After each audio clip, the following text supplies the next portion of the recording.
J.D. Vance expressed a concern that the Democrats are controlled by people without children. He's concerned that we've turned our country over to people who don't even have a direct stake in it.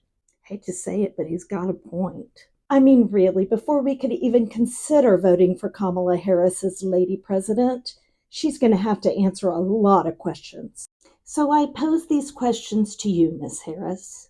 Do you worry about whether you're electable? Have you considered pretending that you don't even want this silly job so that you don't seem overly ambitious? How about sweetening your voice and maybe taking it up an octave so that you'd be more likable?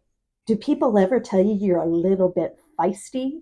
You really are a ball buster, aren't you? Do you regret not having children of your own? Does it make you sad that you never had grandchildren? As a barren person, how do you empathize with people who are mothers? What happened anyway? An inhospitable womb? Or did your biological clock just explode? What's it like being a stepmother? Who's taking care of your stepchildren while you're on the campaign trail? And if you win, who's going to take care of your adult stepchildren?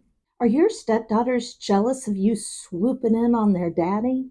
What about Jill? She's jealous of you, isn't she?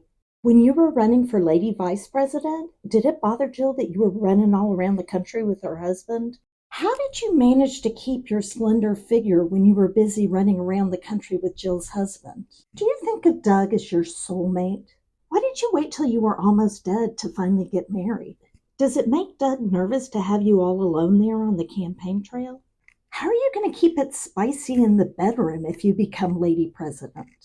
Let's say you're at a summit meeting and Doug calls and says he's lonely and needs some company. He asks you to come home immediately wearing a pink silk teddy. Do you stay and negotiate the peace treaty or go home where you're needed? Are you as nice as you seem? Do people ever tell you you're too nice? Let's say a world leader gives you a present you don't like. Would you thank him for the present even though you don't like it, or give him the little spanking that he so deserves? Does it bother you that President Trump called you nasty? Are you nasty? Are you a nasty, nasty girl? Why again didn't you birth children? Have you considered having a child now? How about surrogacy? Because that's an option for older women these days. International adoption from somewhere like China, Russia, or some shithole country? Would you allow your daughter to be in a beauty pageant? I mean, if you had a daughter, that is. Do you feel that Donald Trump owes you an apology? Why don't you apologize for having prosecuted people when you were a prosecutor? Are you so sorry that you have ovaries?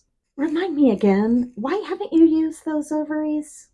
Do you think life would be easier if you were a man? Because then you could pee without having to lift your skirt and pull down your pantyhose. Wouldn't that be easier? Let's say you're at a state dinner with swoony President Macron and out of nowhere you realize that you don't have any menstrual product. How do you handle that? Won't the fact that you menstruate make you seem weak? Wait, do you still menstruate? Do you worry that men won't vote for a woman who refused to take her husband's last name? Do you agree that women worry too much? Do you like men to be chivalrous, or does that make you a little uncomfortable? Should a man still get the door for you, or should he slam it on your breasts as you're passing through? Should people worry about a hormonal woman having the nuclear codes? What if you find out there's a nuclear bomb headed straight to us and you have 10 seconds to decide whether or not to retaliate?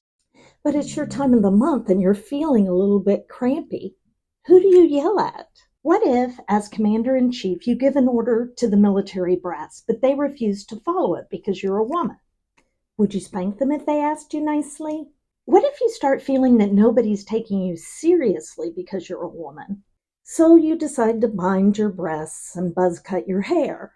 Do you think people would take you more or less seriously? I mean, if you showed a little leg.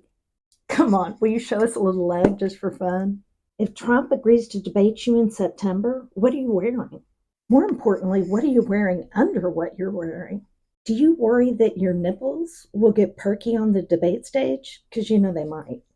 I look forward to hearing your answers, Ms. Candidate for Lady President.